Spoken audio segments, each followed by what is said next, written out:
okay, Earth, right. 8 continents, 7 seas, 7 rings in hand. Okay. Give me about a minute and a half more. My thumb has started bleeding. I was cutting my nails going into this, and I had a hangnail. And I was like, thumbs are pretty important for not just video games, but Super Mario Brothers: The Lost Levels. So I'm gonna try to clean this up real quick. We got 1 minute. I'll be right back.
Okay, so yeah, I'm trying to see if my thumb stops bleeding soon. I might play with a paper towel over it, or at least a little bit. Let's get this set up regardless. I'm excited to tackle. Looks like 5 levels left, then we're done with Mario All-Star. All Stars. It's been a lot of fun. I've really enjoyed revisiting this great game.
Okay, I'm gonna try to play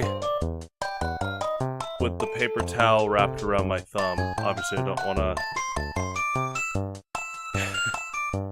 get a bleeding thumb on my buttons, and try not to do that. In fact, I might be able to index finger and keep the thumb rested. Let's see. Yeah, we can do this. We can try this.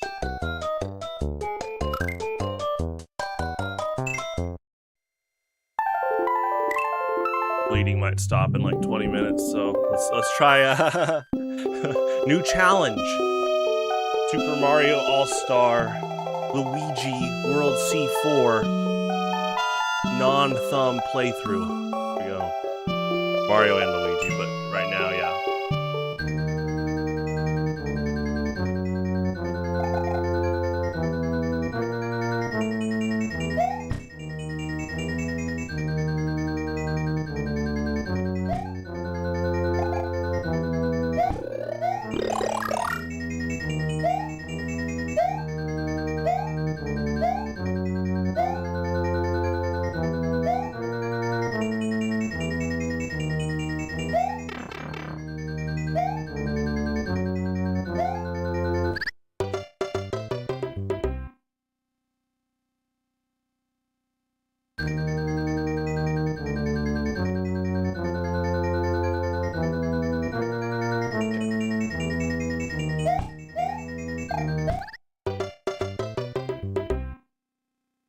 Should be, yeah, I'm gonna keep this pressured for a bit, my thumb.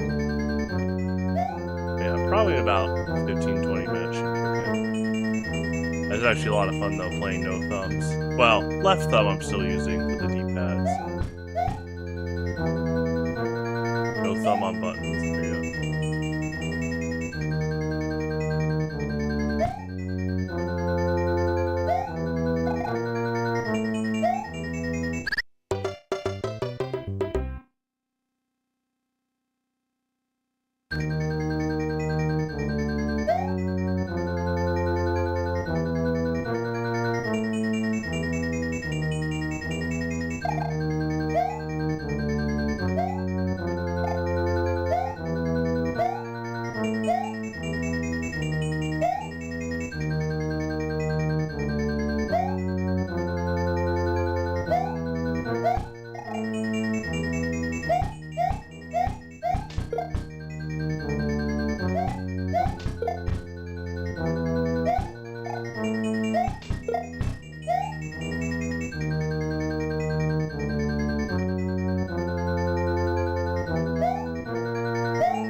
Hola!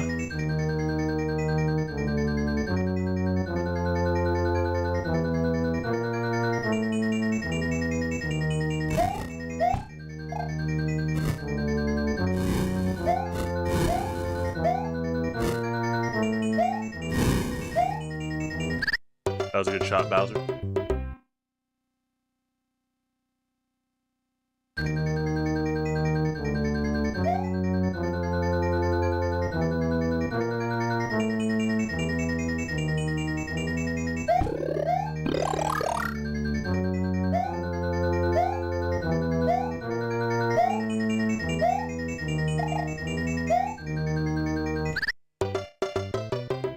Yeah, if you get too high, it looks like you a lot of airspeed against the wall. Good to know.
Yeah, I was definitely going to run under. That was good.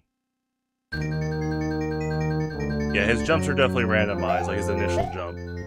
Obviously, I knew his jumps were random, but I was picking up. I was like, I wonder if at least maybe the special level Bowser's, maybe just this one, but maybe special levels had like an initial jump added to the puzzle. But yeah, it's the jump arc is random too. But he does jump pretty fast right when he shows up on the screen. But I like that fire bar at the bottom. That's a good addition to the challenge there.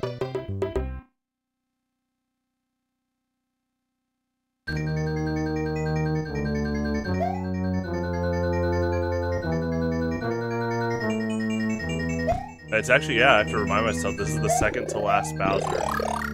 Not just in All-Stars, but for this whole playthrough.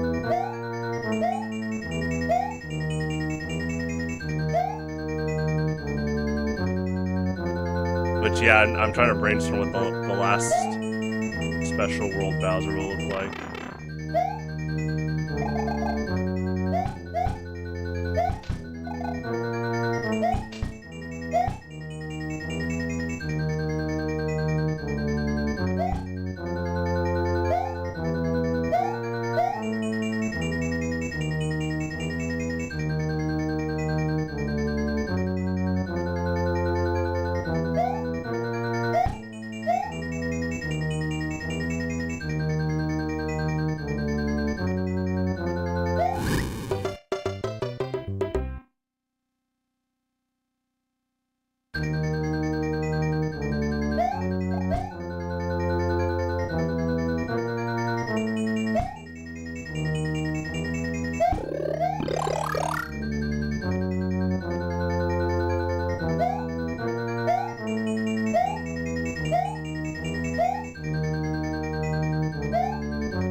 They definitely make it, they make a lot of tight windows for having 1 extra HP here. Makes sense, you know, pretty punishing. The designers do know for sure. I mean, by the original first, like, Super Mario Bros. 1, I think they were pretty self-aware. Definitely by Lost Levels, they were really aware about you can just tank a hit from Bowser and hit the axe if you have extra HP, so they're definitely making you really work to carry over that Super Mushroom power-up.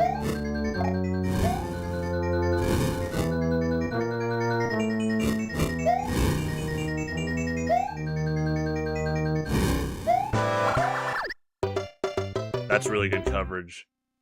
If I ran under, maybe that would be close with a slight jump. Yeah, that was good.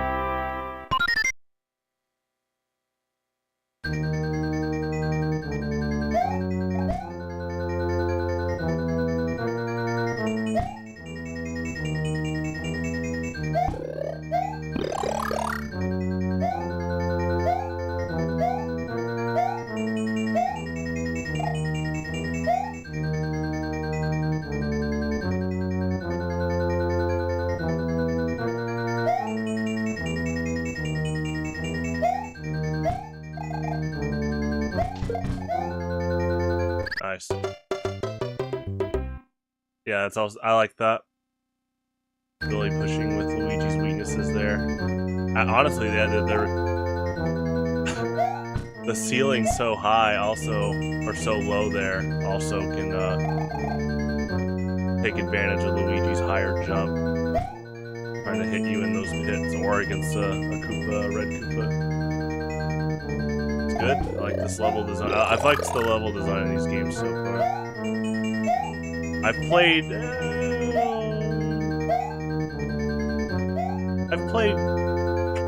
a majority of the levels going into this,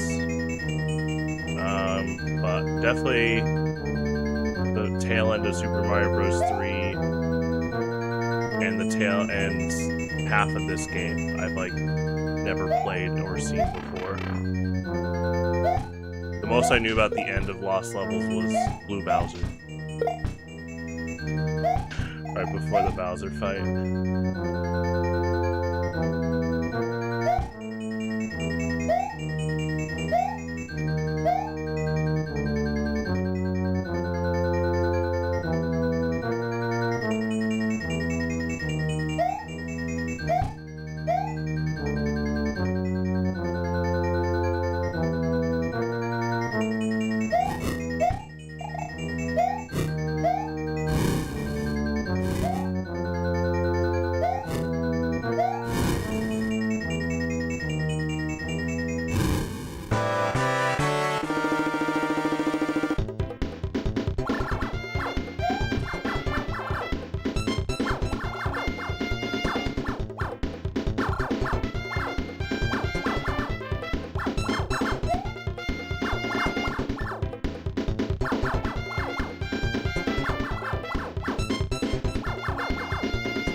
Once his arm goes up and down once, he tends to jump.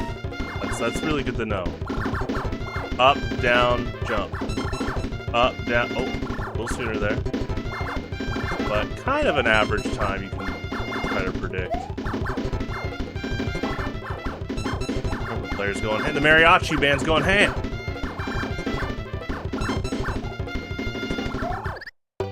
Good chuck.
Check my thumb real quick.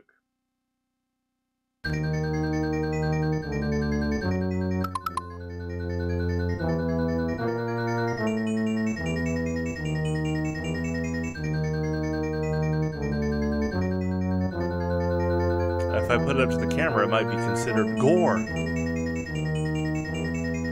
think we're good. Okay, let me go.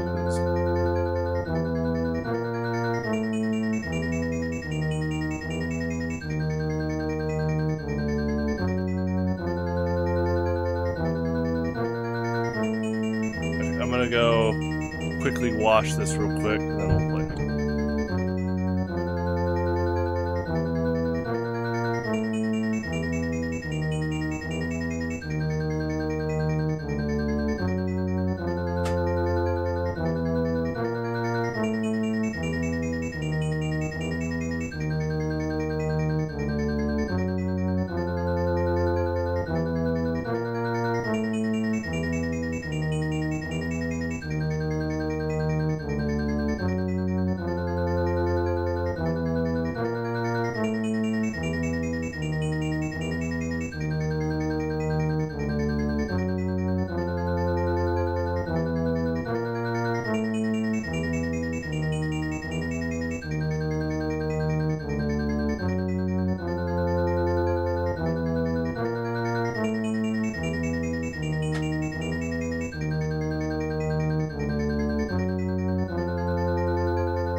Okay, we good to go?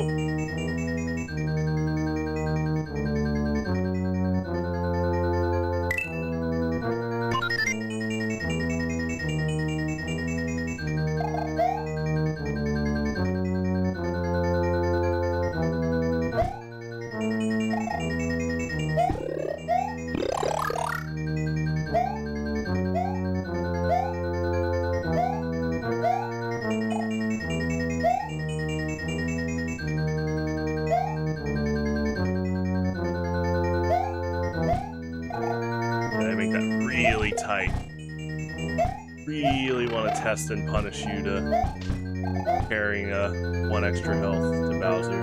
And it's not just here. These fire bars at the end. This is another thing I'd like to see some speedrunner pull off. Well, if they're speedrunning, they're probably not going to get the mushroom for time, but it would be interesting to see someone. Think you have a tight enough jump for both? Yeah, if you're bigger. Fuzzy Beetle's in a loop. There you go. Yep, tail end of the fire bar can get you too. You gotta be careful there. I like that though. I like the risk reward. You're trying to save as much distance as possible to do that. The U jump.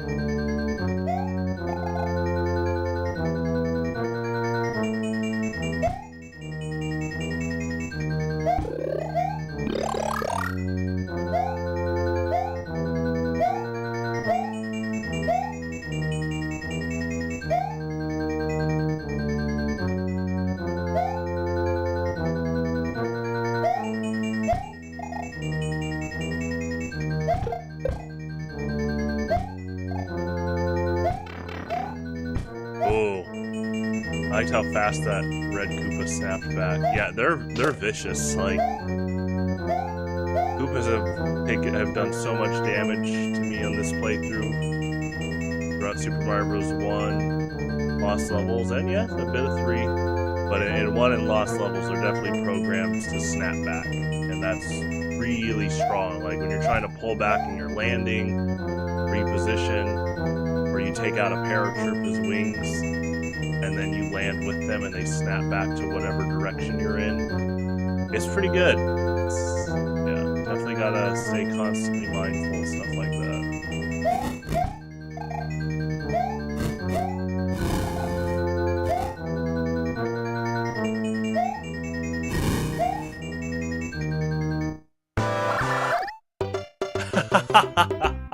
You see that? That's what perfect coverage looks like. Flamethrower, Draco Meteor, Sludge Wave, Nasty Plot, Naganadel. Maybe Bowser was the first one to cook up that set. Naganadel got banned to Ubers pretty fast in Gen 7, I remember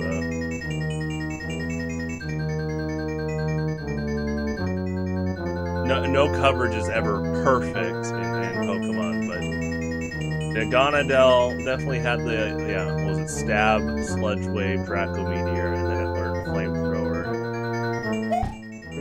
Pretty strong trio of typing moves to attack with. And then it had Beast Boost as well. That was really strong.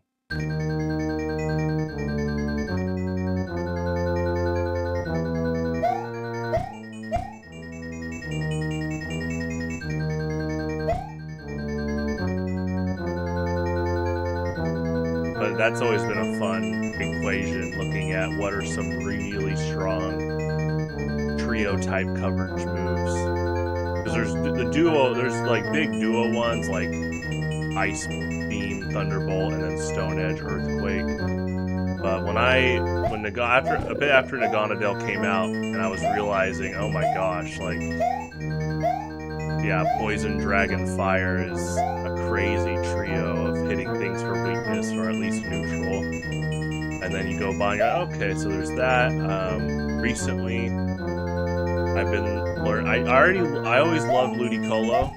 I've gotten it quite a few times lately in like random battles, and I've had it over the years in random battles. But as another one is Water, Ice, Grass, really strong as well. To the point that my current Abomasnow in OU has Giga Drain, Blizzard, Chilling Water, and it's been a lot of fun. Yeah, that's really strong. Was it Fighting, Normal, Dark? That one too. It's fun to kind of lay out like coverage plans like that. Also because switching is pretty strong and Pokemon. I'm specifically talking about Smogon singles, like Ubers to Little Cup and Monotype, but yeah, it's fun to try to plan out like coverage and if they switch, are you prepared for that? Bowser there had really good coverage. Good on him.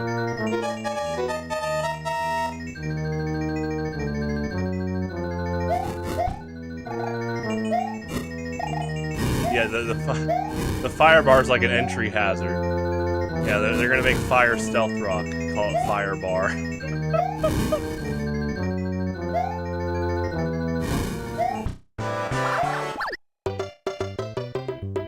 Yeah, that's good. Jumped, hammered, Fire Bar. Got the fireballs right before. Yeah, he's going ham. Good.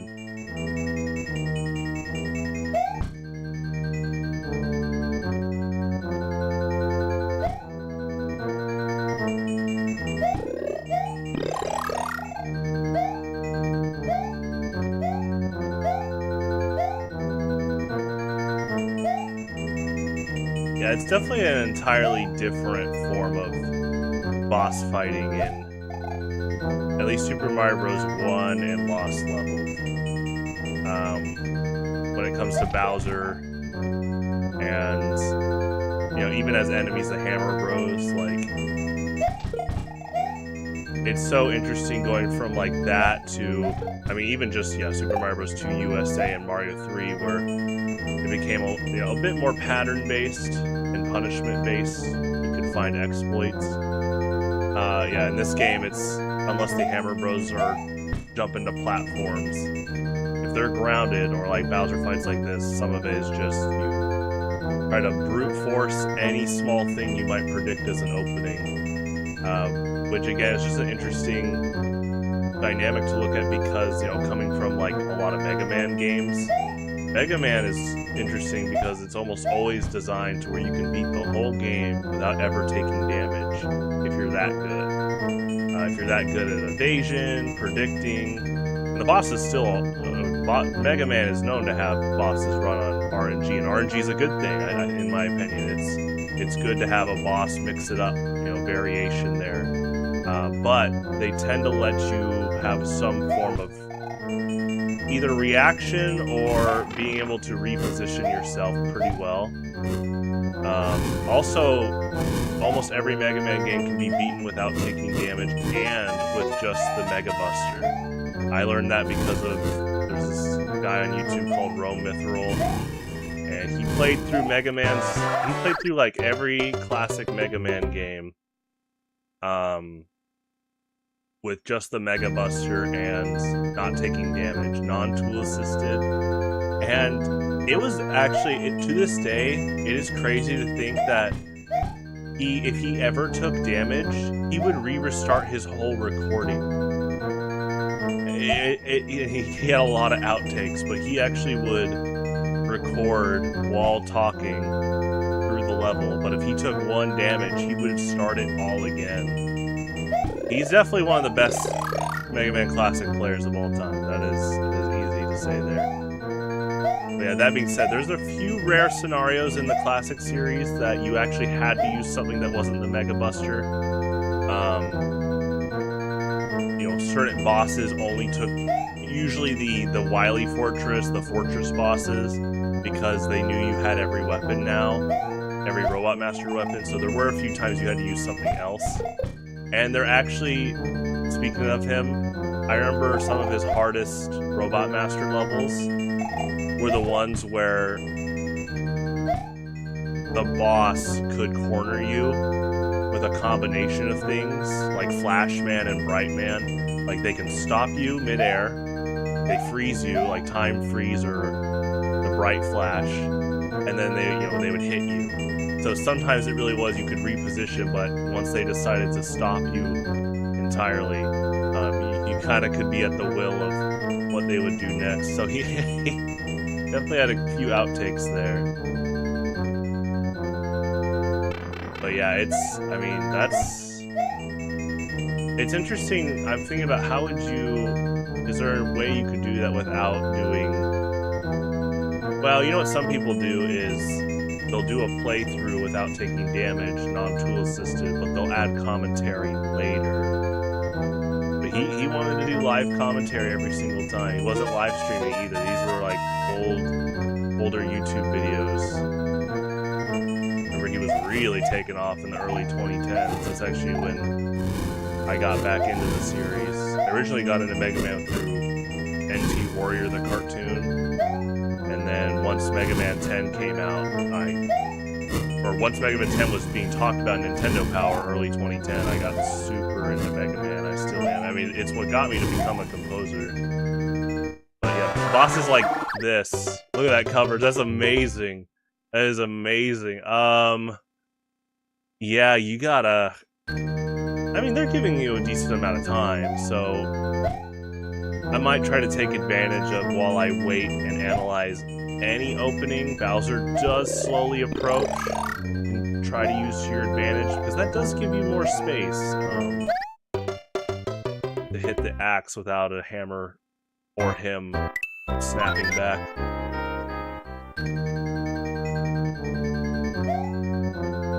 But I mean, this was, you know, Super Mario Bros. 1 especially was so revolutionary for things like boss battles. I mean, I know there were bosses before, but the way that this game was really pushing for pattern recognition, you can really see those early elements of it.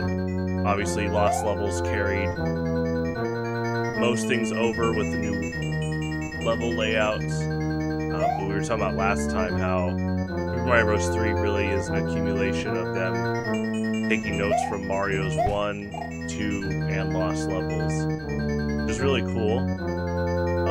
I'm really glad we got the Mario 2 that we did in the US. I've said it many times. It's not just because of the characters and music it introduced, but I think that game is still pretty underrated for what it brought to game designers and players as concepts. Like, again, recognize boss patterns and then fire back what they throw at you. I love that, like Bowser's bombs, Birdo's eggs.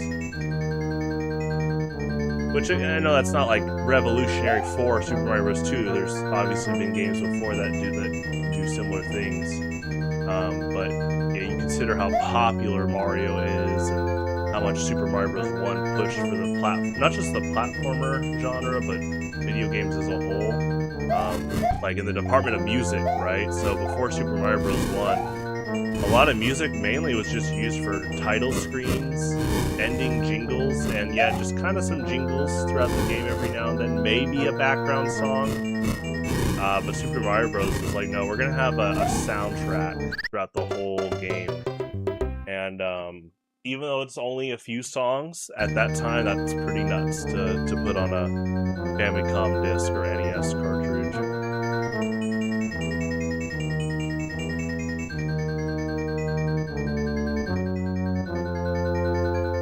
Yeah, I'm gonna try to wait a bit more now against Bowser. Definitely been trying to get down that pattern of once his arm goes up and down once, he tends to jump. But the timing there is a tad bit mixed up, which is good. It's not fixed. I think if it was fixed, it'd be pretty exploitable, even with all those coverage traps he's throwing at you and those moves.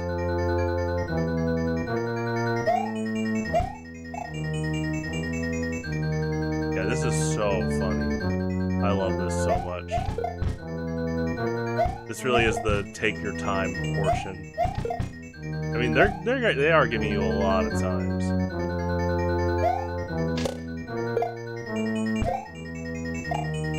That's funny. I was wondering what was gonna happen.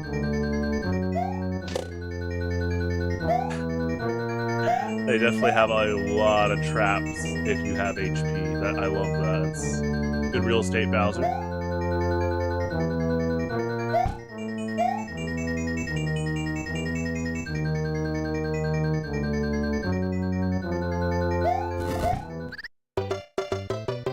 Yeah, he tends to always throw a trick shot there too. That's really good.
I said I'm gonna wait, and then I went into rushdown mode again. That's a habit. That's a habit. I definitely, yeah, I need to be more mindful of that habit of rushing down Bowser's and fights and Hammer Bros overall. Alright, yeah, mindful, hold back just a bit. It really looks like this fight specifically is kind of ambushing people that aim to rush down like that. Yeah, there's been a lot of kill shots of high, low, and mid coverage by Bowser against Luigi. Against me. I'm targeted. Good job, Bowser, you got me good. Good job, Buzzy Beetle, you got me good.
I need to go a little bit sooner there.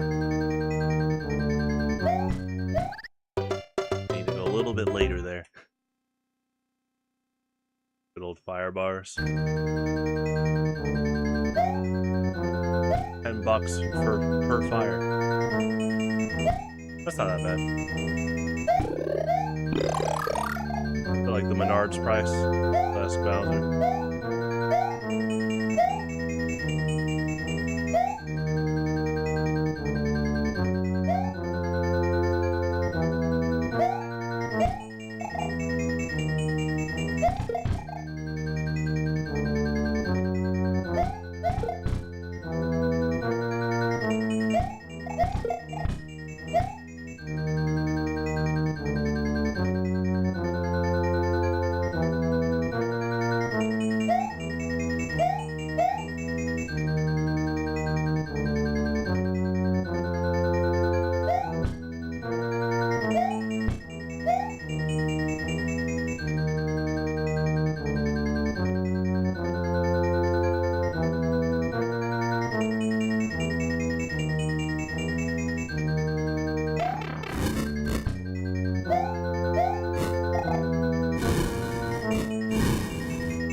tiny toads.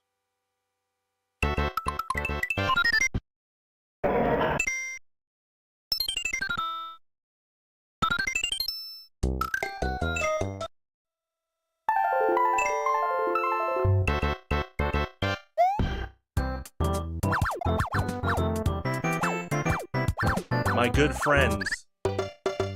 Keeping me honest, keeping me nimble. Thank you. GG's so far.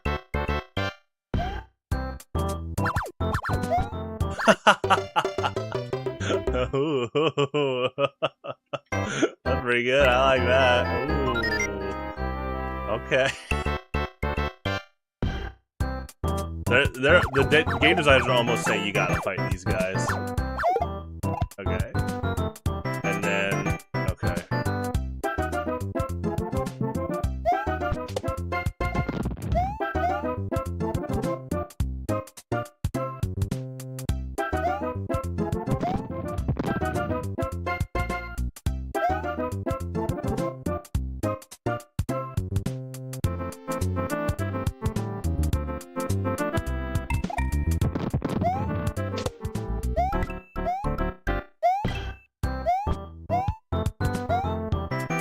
Is that a mushroom? Okay. Am I gonna go backwards?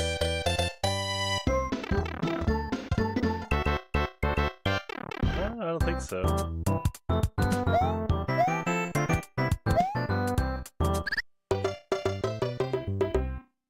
I like stuff like that. A few squares. It's again, Mega Man. Mega Man sometimes will go even a step higher overall in difficulty with the disappearing blocks, but sometimes it's like it's an illusion preying off of any fears of falling. That was good. See his dash dance? That was crazy. Sometimes the disappearing blocks in Mega Man are, you know, a pretty laid out pattern, but if you start getting like nervous and scrambling and scared, you easily mess up on average. Oh, he is down here. Good, man.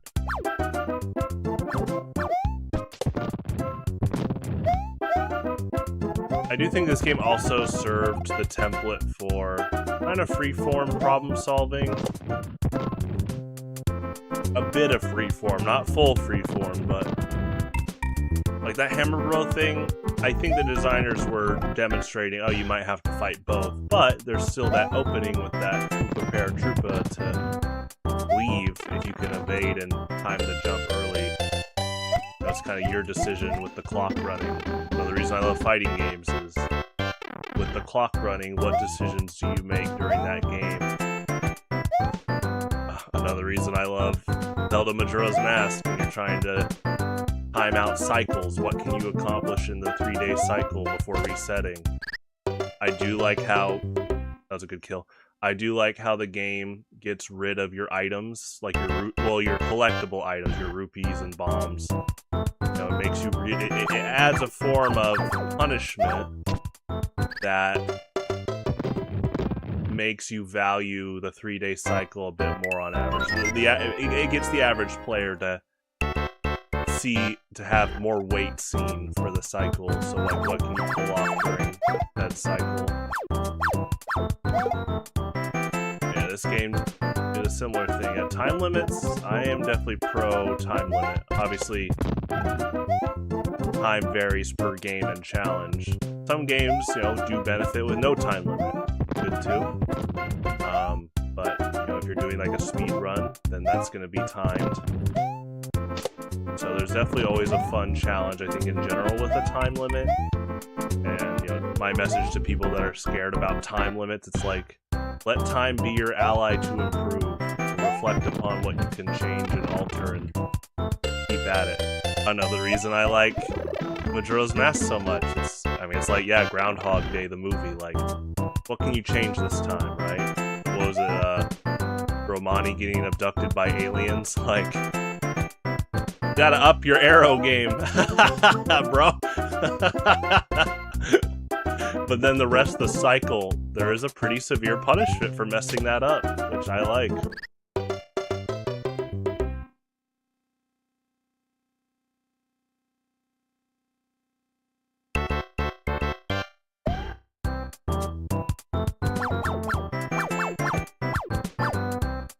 Hello, boys. Nice. That's always fun.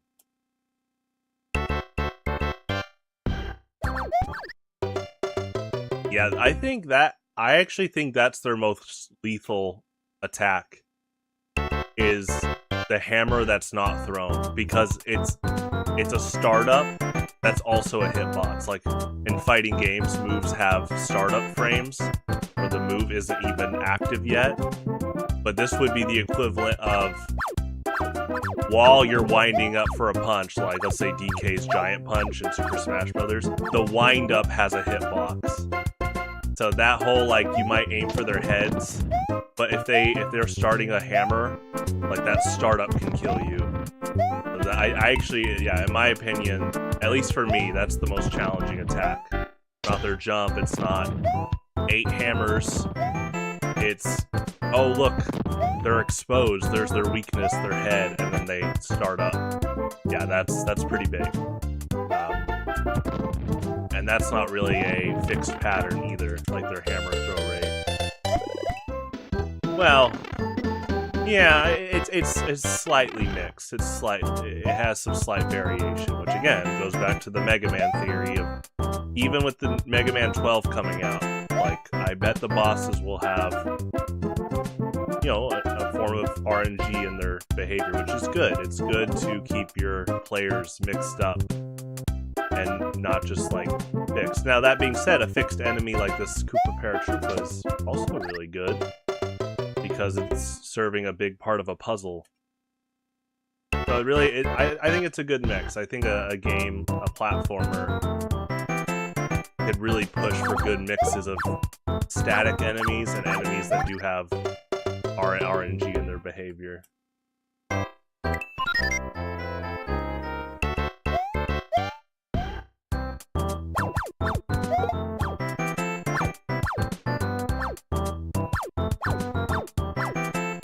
Now that being said, can you have a platformer where every enemy is RNG based, or every enemy is static and it still be good? Oh yeah.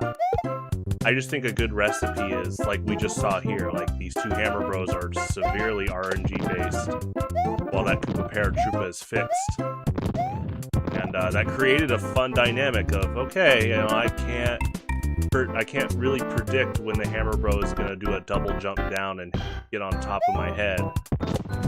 But I can start lining up when that Paratroopa is going to fly a bit more to the right. That being said, you know, there's a little bit of foreshadowing. Like, clearly the Hammer Bro can't stomp on your head if he's already on the ground. But yeah, these are a bunch of factors that I think go into play when making a game like this.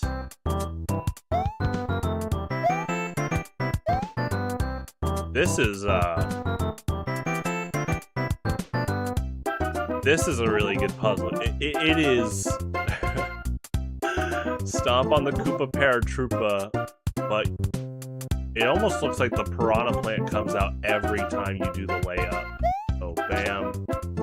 Yeah.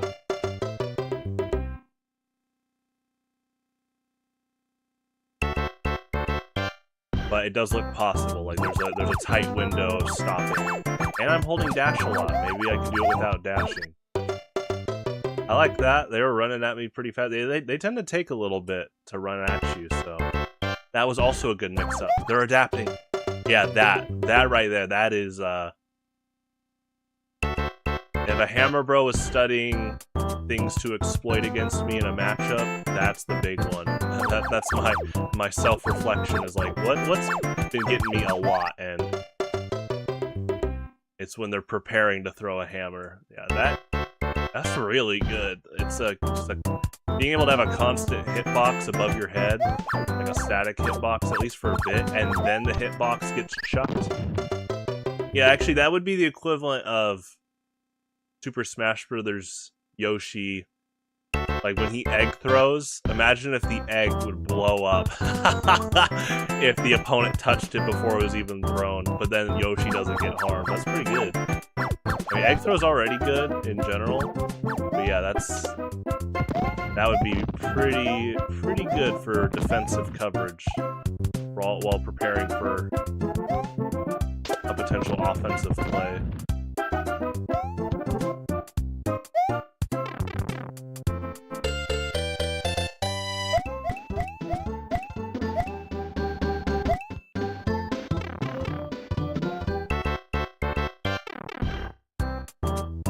I do see a potential other route of maybe double jump really fast.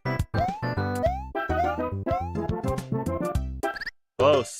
Gotta get a lot of momentum, but regardless, I think the Piranha Plant will be out. So I am gonna try all 3 blocks as like the standard for right now, for like plan A. That's also another strategy I need to be more mindful of, is if the Hammer Bro jumps on the lower platform, you usually have enough time to punish them. But obviously you're basically, what I'm doing now that I think about it more, I'm trying to react to if they jump through a platform. Like if they jump down and they land on a platform, react, take them out if possible, right? If they go to the ground, it looks like just kind of get out of there. That's kind of my plan B, is look for the, well, obviously keep a constant eye on the Koopa Paratroopa. But yeah, plan B is just do a timely jump with the Koopa Paratroopa. Okay, no mushroom here. I'm actually gonna explore a bit of this too.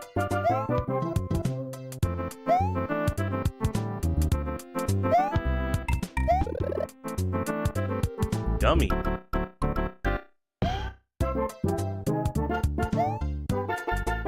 Okay, here it is.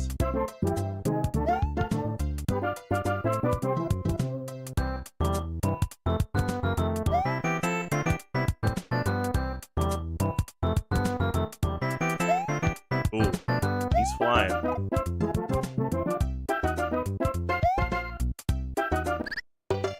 Try to do that with no dash. I don't think he'd make.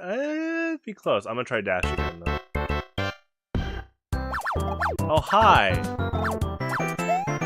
Nice. I like the kick.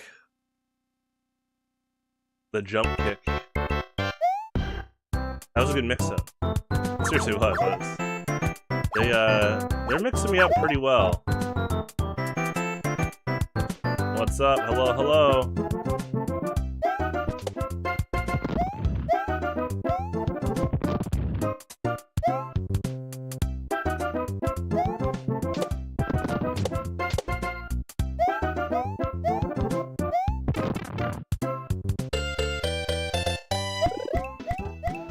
That's really funny.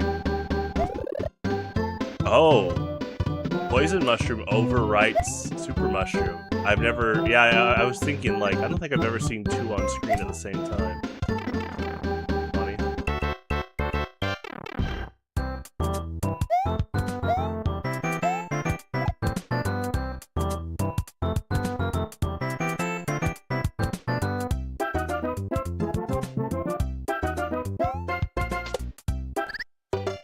I actually think you can jump. His arc was pretty close to making it to the staircase without even touching the warp pipe. So that's something to consider.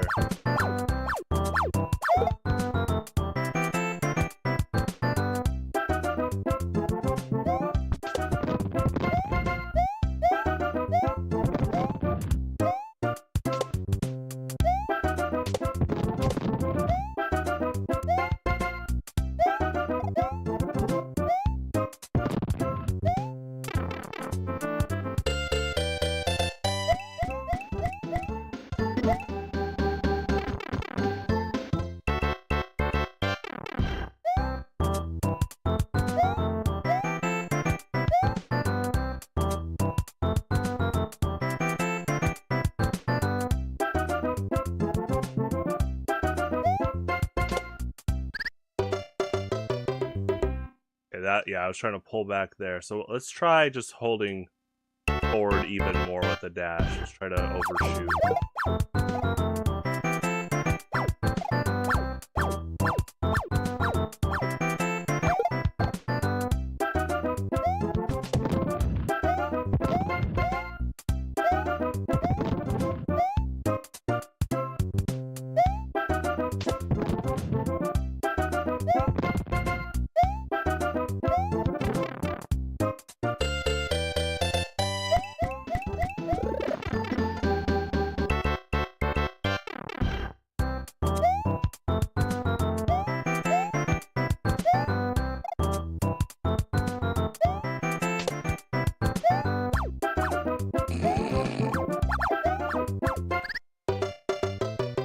Nice. That's a good ambush.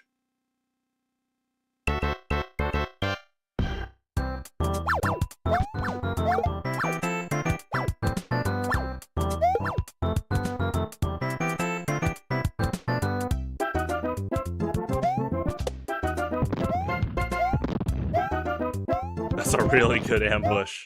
I hope they get a pay raise from Bowser. Them and the cannon and the bullet bills. I hope they get dental coverage too.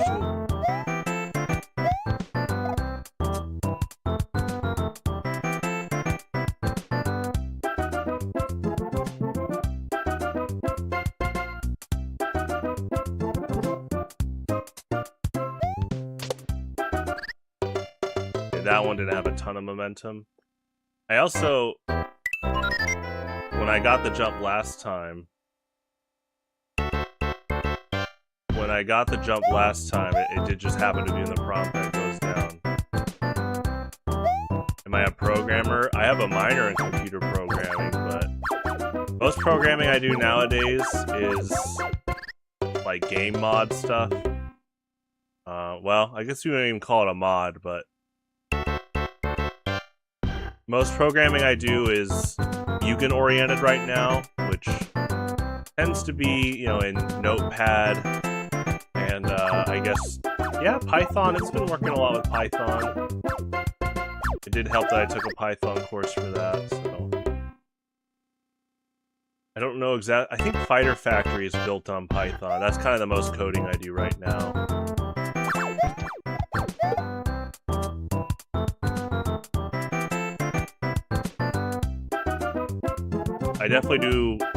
I still do a lot of audio engineering though. That's what I got my bachelor's in, and that's been super helpful. Just audio editing, using things like limiters, compressors, whether it's music, production stuff.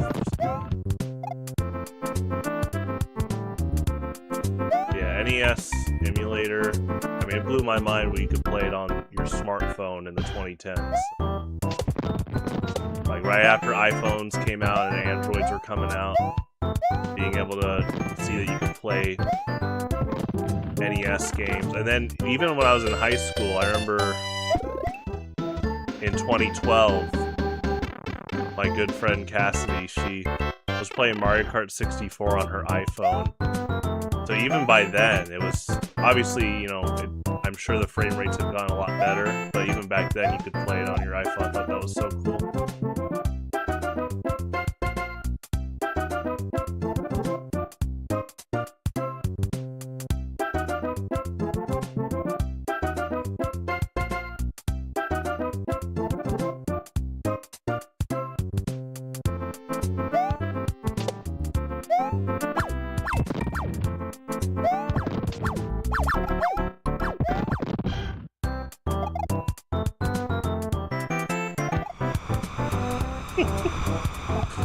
That's awesome. The wind's back. Is it Wispy Woods? He's on Bowser's payroll right now. I don't see Wispy working for Bowser. He's got his own land. He likes Kirby helping to he and Kirby keep each other honest, honed, battle ready.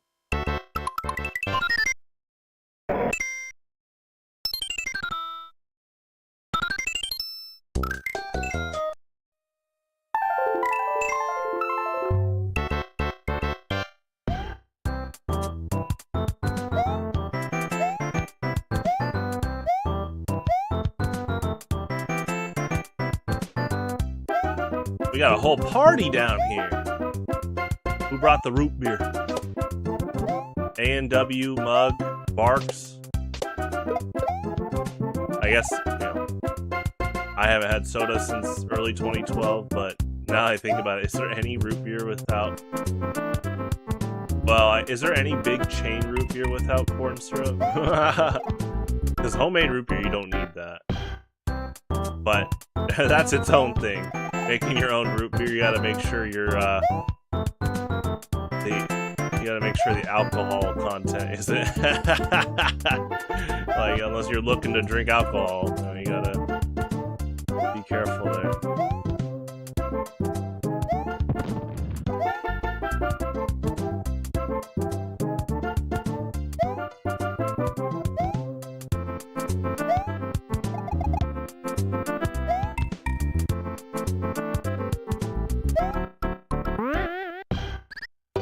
The classic trampoline.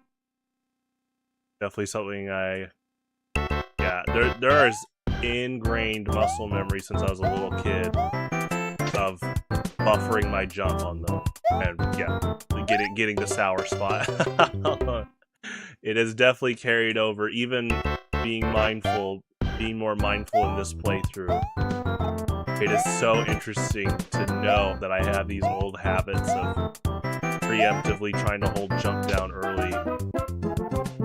But you gotta work more on sweet spot in the timing. And yeah, music blocks are a bit more lenient, but I definitely was sour spotting them a lot in this playthrough too.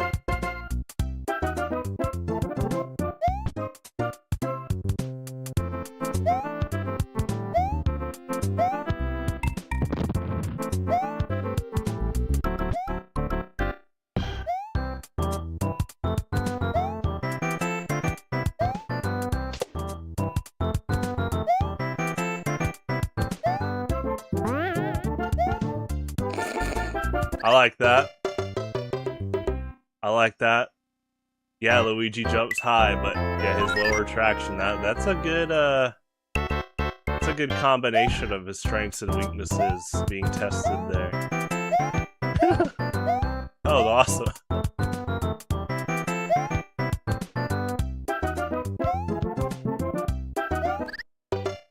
Got me good.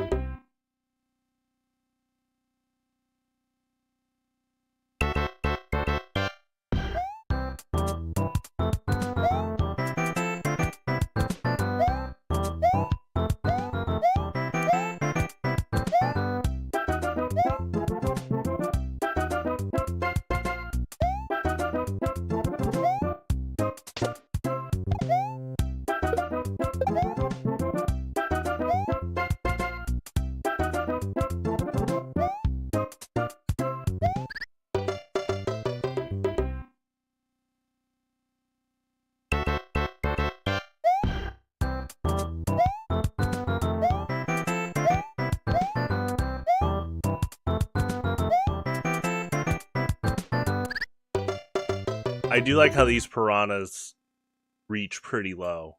You can't blind spot them.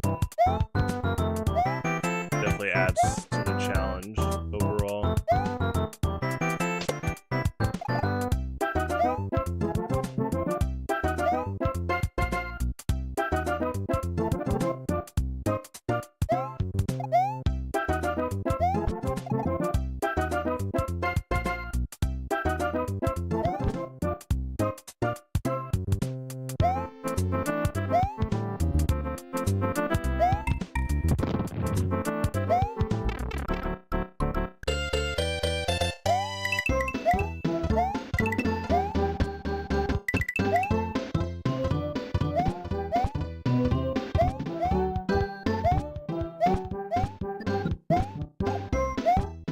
Honestly, I was expecting a mushroom here, just for a comedy bit. I mean, I guess if you carried over a mushroom, you could get it as like a fire flower, but that one bonus room we were just in that had a mushroom and a poison mushroom, that almost felt like on purpose. Like the designers knew you probably didn't have any HP.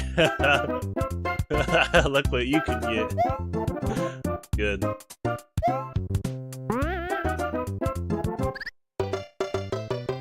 That's good. That's a good tight jump. You know, I think Luigi might be able to do a full run jump past that block. It's getting pretty close. We can test that out. I'm having fun. I'm in no rush. We're in the final secret world. So, if we beat the game today before around 4 p.m., we do end early.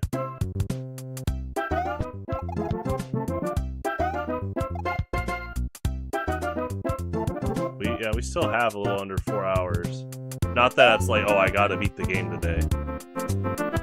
That is the goal, but I mean, I'm not trying to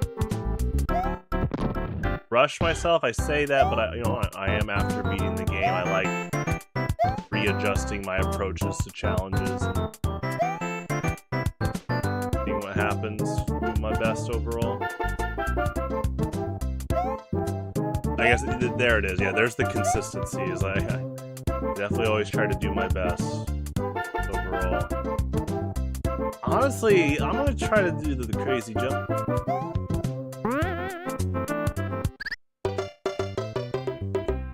Pretty close. Maybe the tail end with Luigi. We'll go after the block again. That was fun trying that.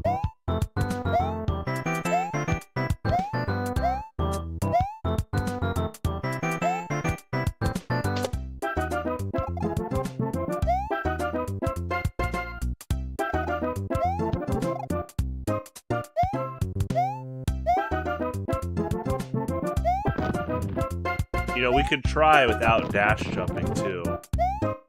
That might be a sweet spot to go for. A close call, but I like that. They're making it pretty tight.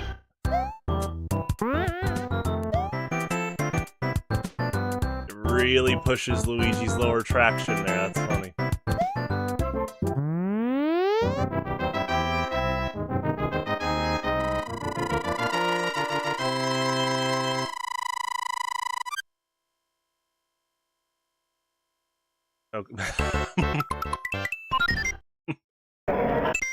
Alright, last Mario level, and this looks pretty familiar. Let's see what happens.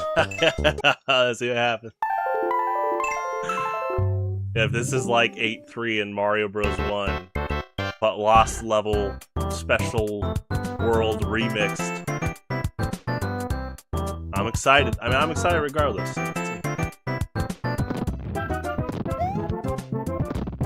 Here comes 8 grounded Hammer Bros.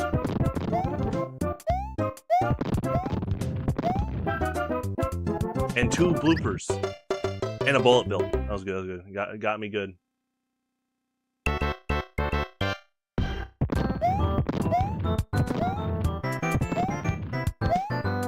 Is this a mushroom?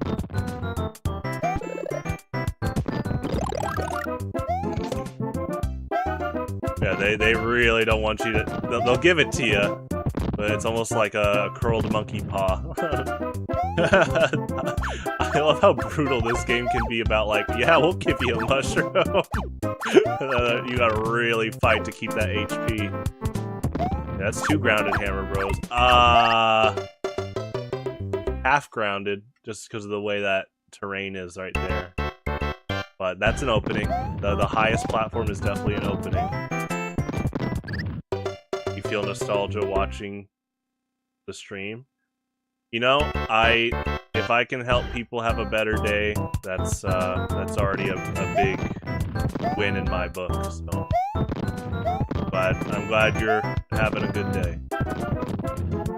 Living is already a pretty nice win. Just, you know, there's a lot of challenges that can come our way, just like this game. But at the end of the day, if we can find a lot of the joys in life, even if it's just watching a game that takes you back, I think that's a pretty nice day to have. As we push to have nice days in general.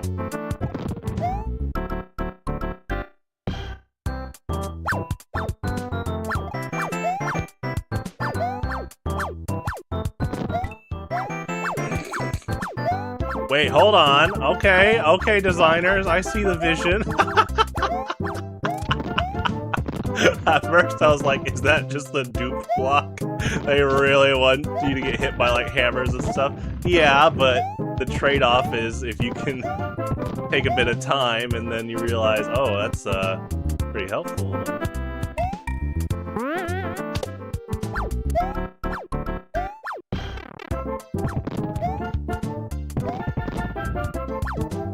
Nice. That might be the last hammer, bro. I'm trying to gauge an average measurement of this level in terms of pacing, the average timer. That might be the last one. We'll see.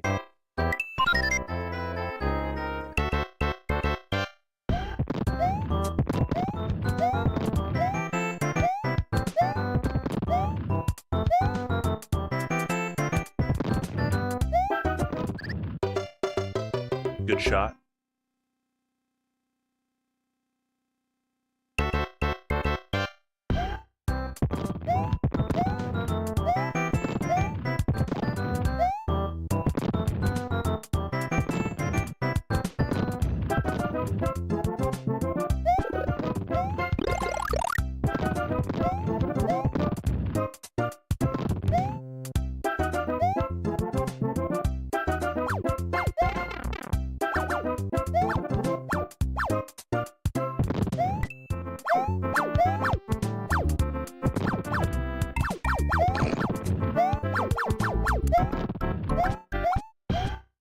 They approached pretty well. Is there a mushroom here? Probably not. They're probably going to give you one super mushroom, you know, in a level like this. Second to last level in Lost levels? Well, secret. Second to last secret level. But still, yeah. Ooh, I do... Okay, another trade-off. Yeah, that red Koopa is a challenge, but if you can land on it and then kick the shell to the right, you might be able to take out that... I think you can take out that hammer, bro. Fun trade-off, like risk-reward.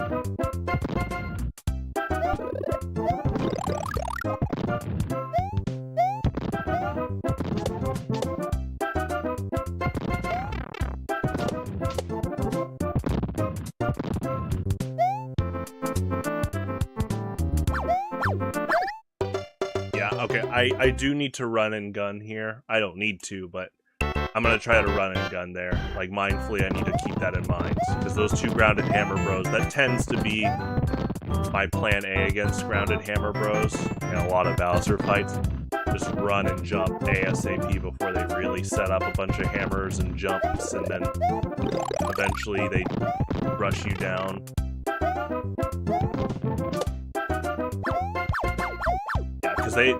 That actually is fixed right when they start, right when they show up on the screen. Oh, there's a second one. That's good. They throw one hammer, so you actually can get away with jumping over the first initial hammer before, yeah, they set up usually a volley of them while they jump and approach you.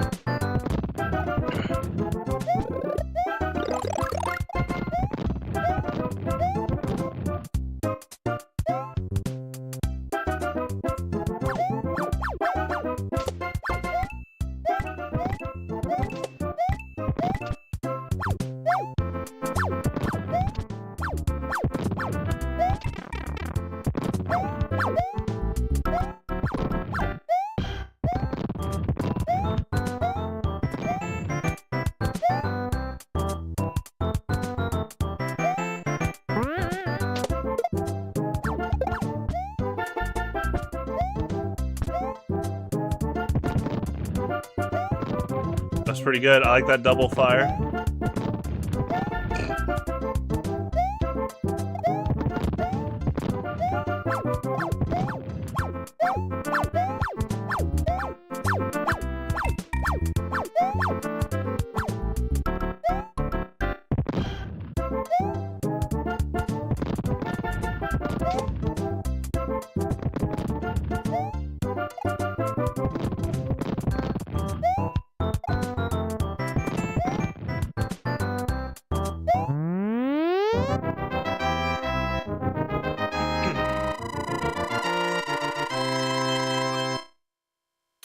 This will be the last Luigi level and the last level in the game. Maybe it will take 3.5 hours. Maybe it'll take 10 years. Do our best. Maybe it'll take 20 years.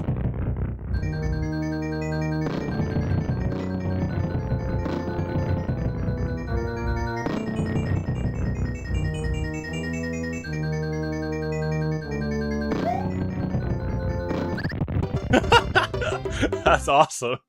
Yeah, that's pretty good range there, to say the least. I like that. But yeah, that second fire bar right there. Yeah. Any secret mushrooms? All right, looks like you're just running a tight game here. Good. Good.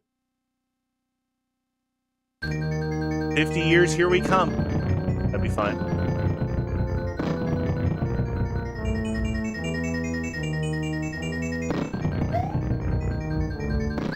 Oh, that's good. That is brutal. I like it. That's really was it like $200 at Menards. Good job, Bowser. Good investment. Keeping me honest. Good, honest Super Mario Brothers. Yep. Yeah, preemptively jumping can get you high up there. Okay. True. Oh, yeah, this is a tight window for sure. That's funny.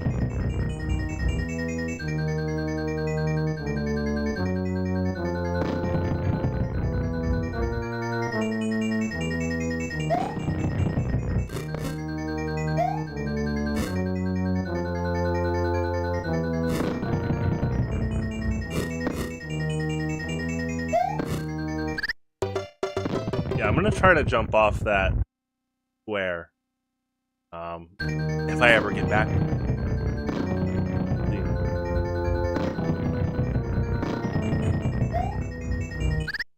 Okay, too late. It's gonna be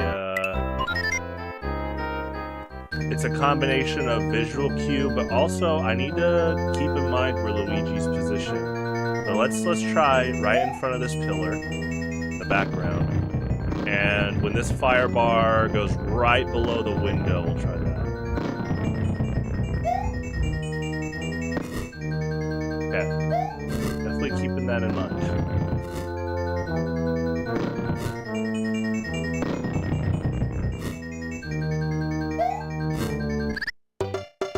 This is actually another case of the game pushing Luigi's attributes. There's a huge challenge there, like his lower traction and his higher jump. That is technically less time to, it takes longer to do a dash jump with Luigi there. I'm gonna try to reposition.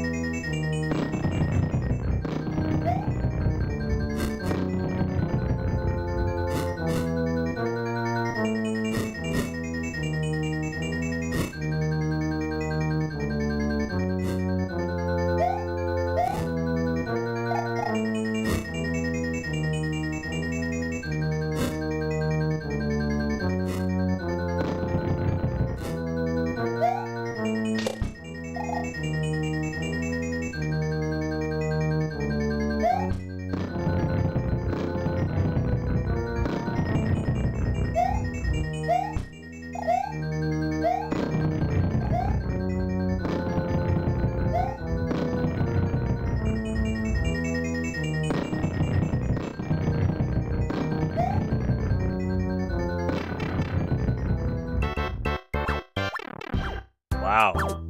You go to the grass overworld in a castle? I like that a lot. That's really cool. It's like, there's a few Yoshi's Island fort and castles that you're outside for a bit, which is really cool. But it still plays the ominous fort castle music. I love it.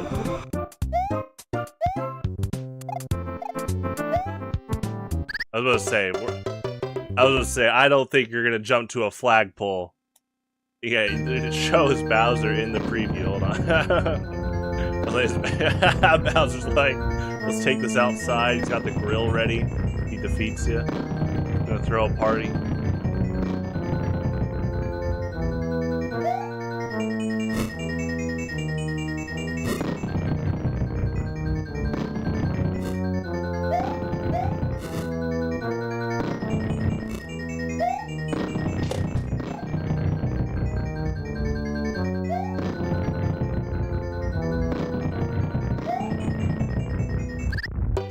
That looks like the entire warp pipe as a dash jump for what you might need.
That's a really good challenge.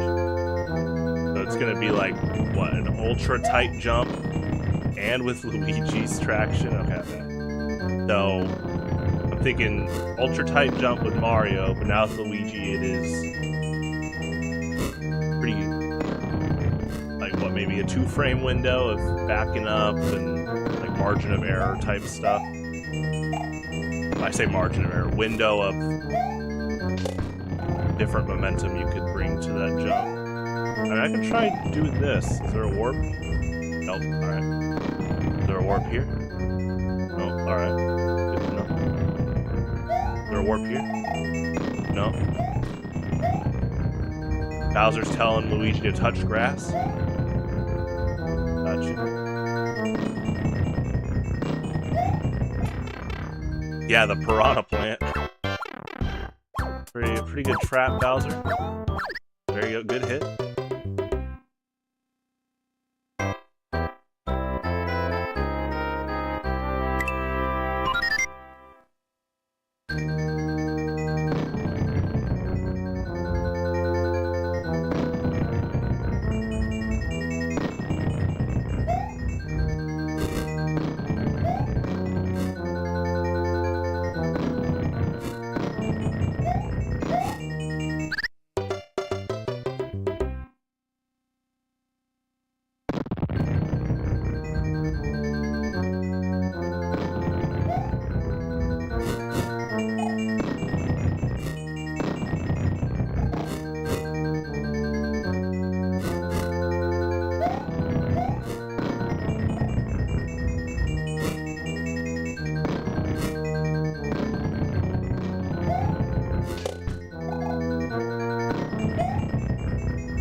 Looking like you gotta use that full warp pipe momentum there.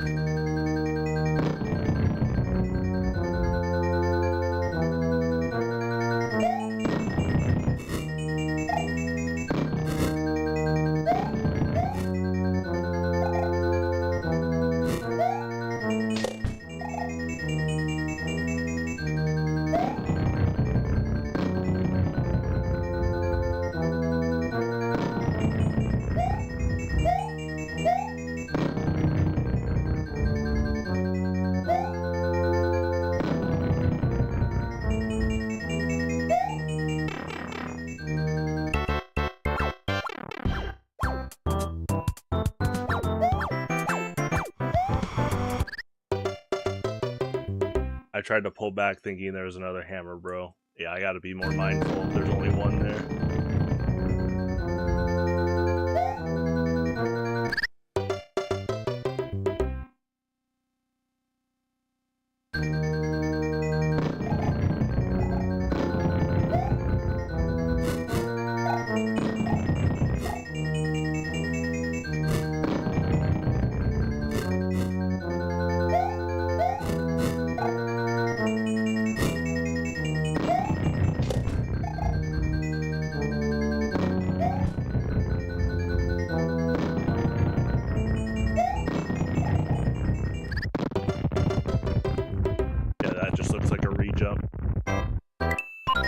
I'm liking the,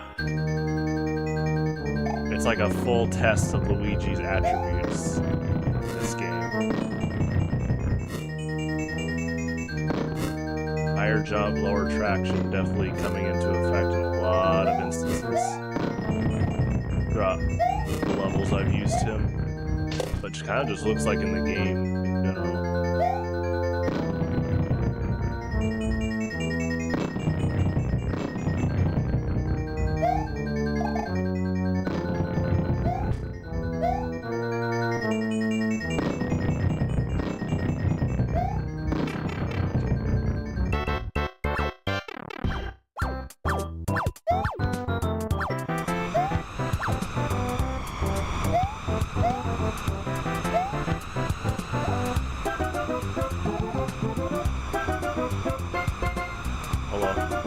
How are you? Good. I almost feel like I should bring a flying looper with me. Wait, can I warp? No. feel like a flying blooper could help alter the tempo, because that piranha plant is ready. Looks like they're ready almost every time I do this. Okay, but that's not, yeah, that's not the bottom ground. That's a good exploit. The flying blooper can hit you at the top of the staircase.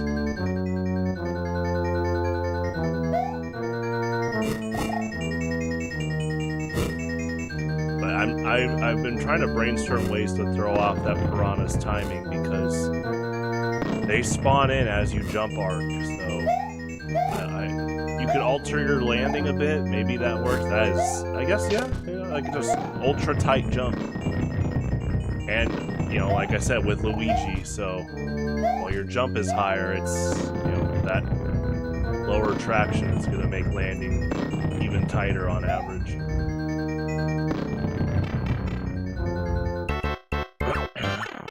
Excuse me.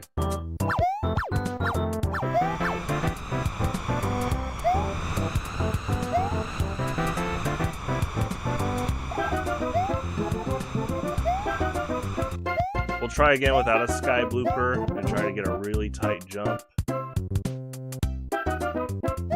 I mean, staircase it?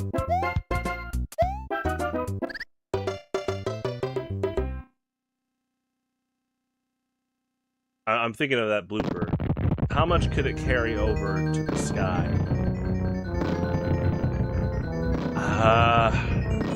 I mean, its swim speed is not as fast as your run, so I think on average you're outrunning it. You know, I'm trying to get it to set up ahead of me, and then you jump on its head.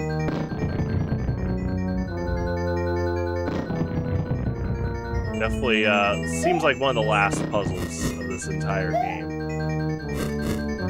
I mean, really the puzzle might be as simple as alter your landing, because there is a tiny window on the edges of the warp pipe that the piranha plant does not hit.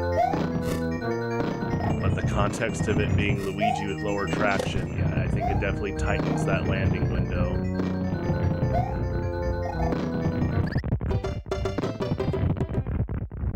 I mean, yeah, the other possibility is you just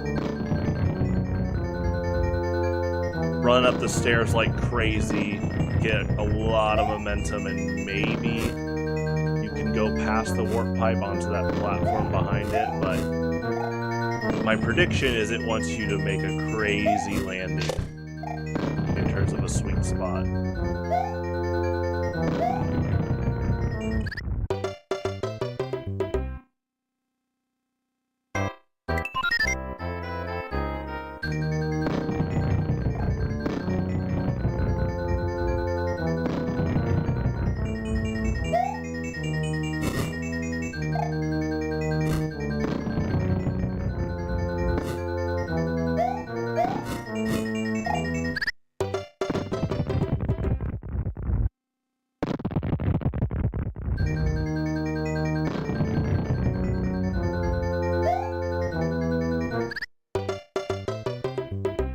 You hit that wall, I think it... I wonder if you can hit the wall and still make it past the fire bar there.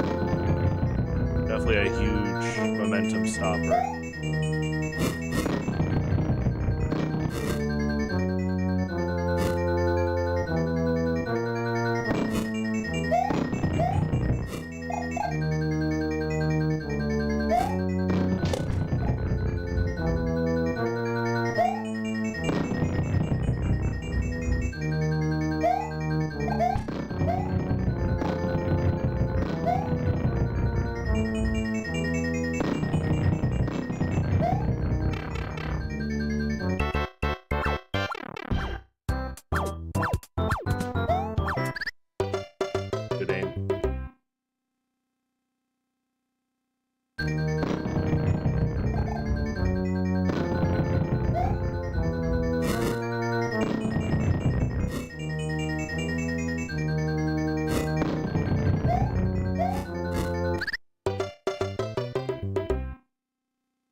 Good aim.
I'm already asking what's the catch.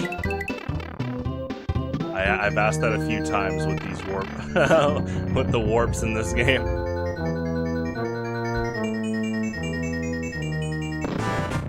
Oh, he's right here.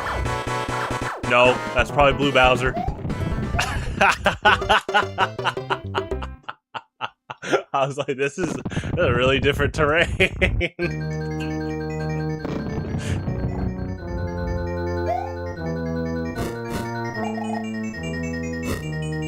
He got me.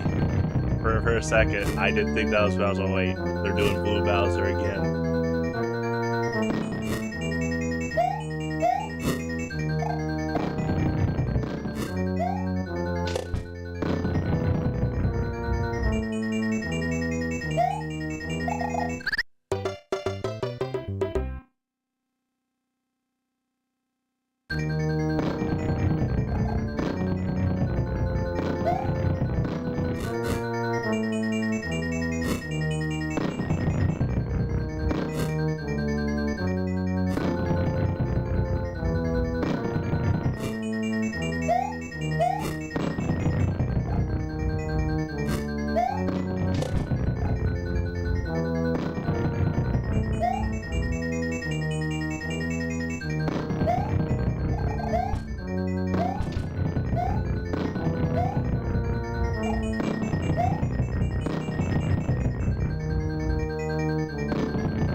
Okay, so staircase momentum's really big there. The way I got the last one was definitely preemptively running and jumping up the stairs, so I'm gonna do that again. Try to do that again. I realized that a little bit too late last time, so...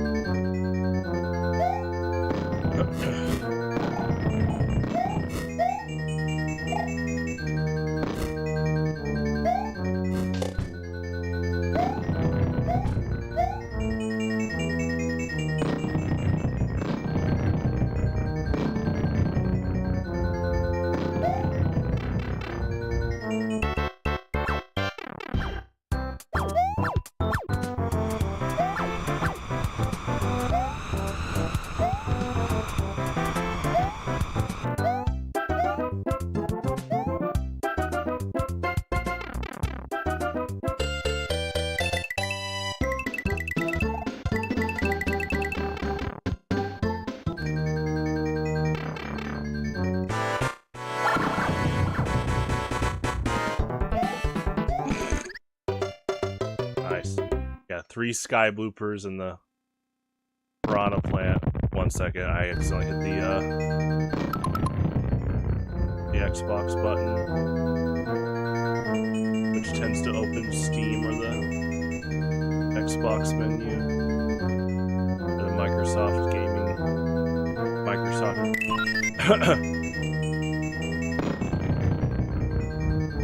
I guess, yeah, the Xbox PC menu.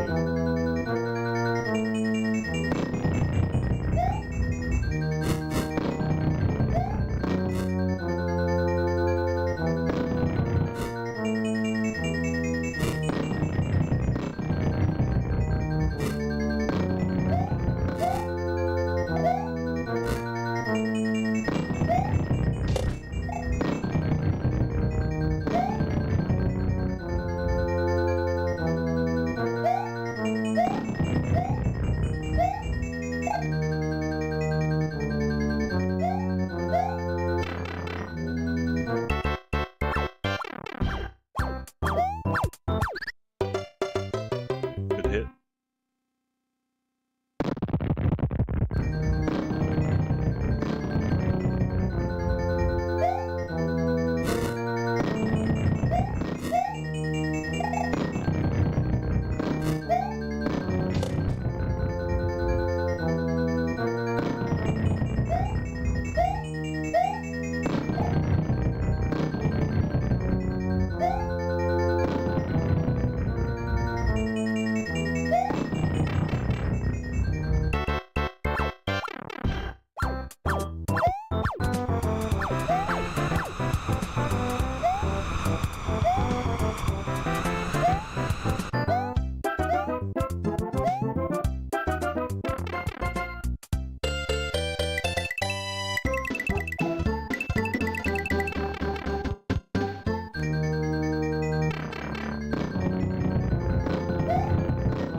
Nice.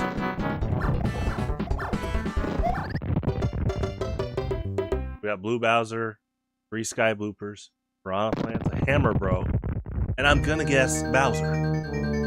Yeah, it's a grill party for sure. I think we're intruding.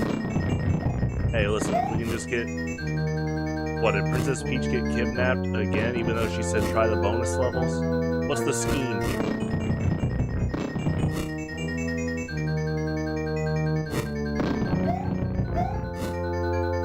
Took too many ribs off the plate. Now she's in the cage. There's the theory so far. Bowser, you can just let her have some ribs. That's alright. All good. I'm sure there's plenty more.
Is there a mushroom up here?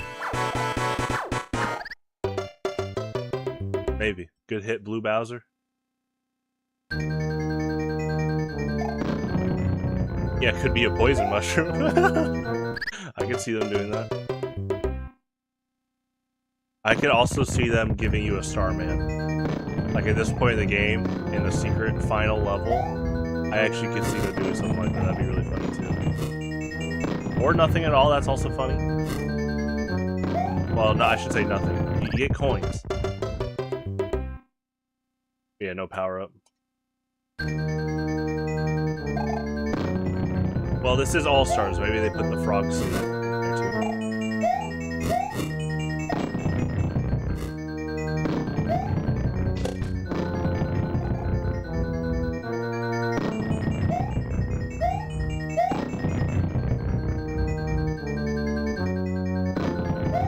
But probably not the frog suit.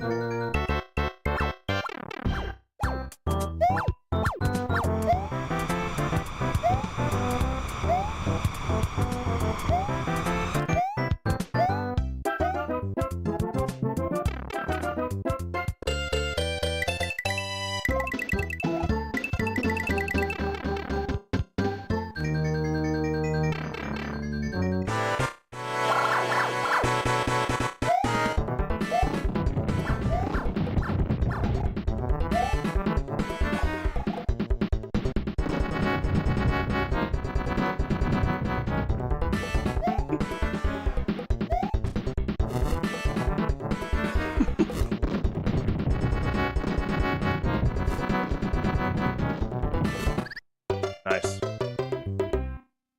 Good Labyrinth Bowser. It's a good boss fight. I haven't even seen the boss.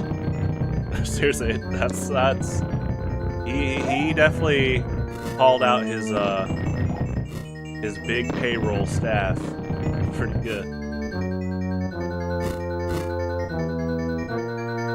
If I saw 4 Lakitus when I see Bowser, I won't be surprised. On the Famicom, maybe that's an advantage. Maybe there's like some frame stuttering lag that you could take advantage to react to Bowser's jump more. But we'll see. There's the Super Nintendo version. Maybe there's still some lag with 8 Lakitus.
Mindful of the fire bar more at the end there.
Princess Daisy, don't look.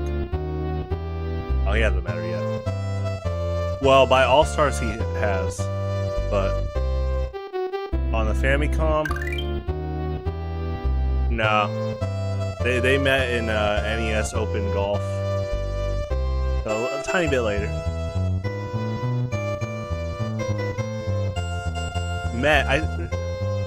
The first time they're on screen together. Maybe they ran into each other at a coffee shop first. He's like, hey, I'm looking for... She's like, I love golf, I love the caddy. He's like, hey, I need a caddy, there you go.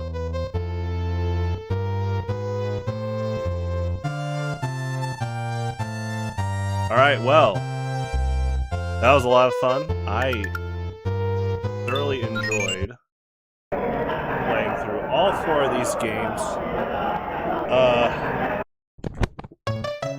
Still to this day, one of the best collections ever made, along with the orange box. Top of the top, it's crazy how they're all remade, and they all have their own physics still. Even Luigi in Super Mario Bros. 1 and Super Mario All-Stars plays a bit differently, which is really cool.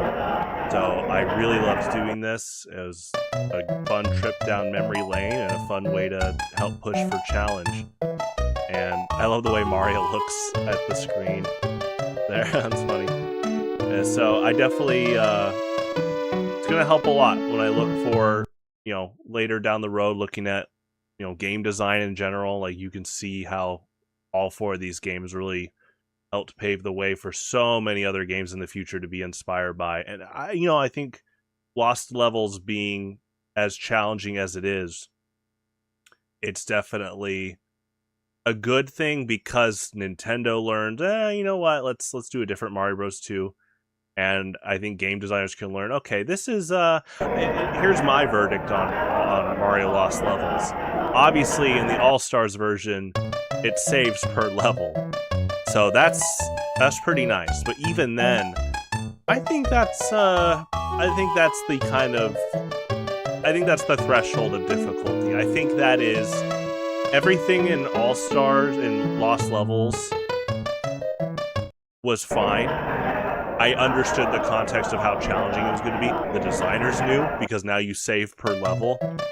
I think this kind of goes back to, I remember growing up, like the difference between eating something hot as a flavor or an additive and then eating something hot as a parkour attempt, right? With hot sauce and ghost peppers. Like, where's the threshold of when you're adding a pepper or hot sauce to enhance a dish, and then where's the threshold of, dude, you cannot do this, so you do it.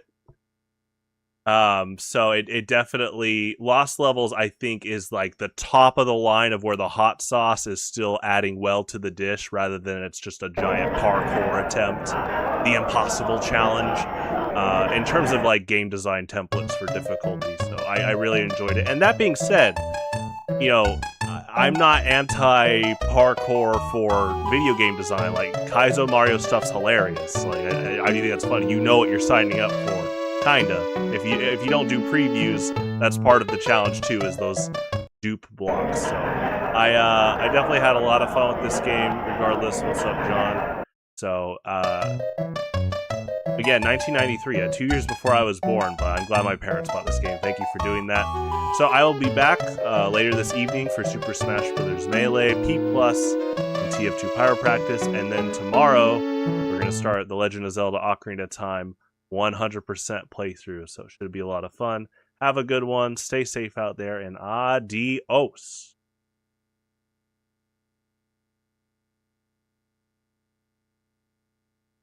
Do do do do do do do do do do do do do do do do do do. Do do do do do do do do do do do do do do do do do do do.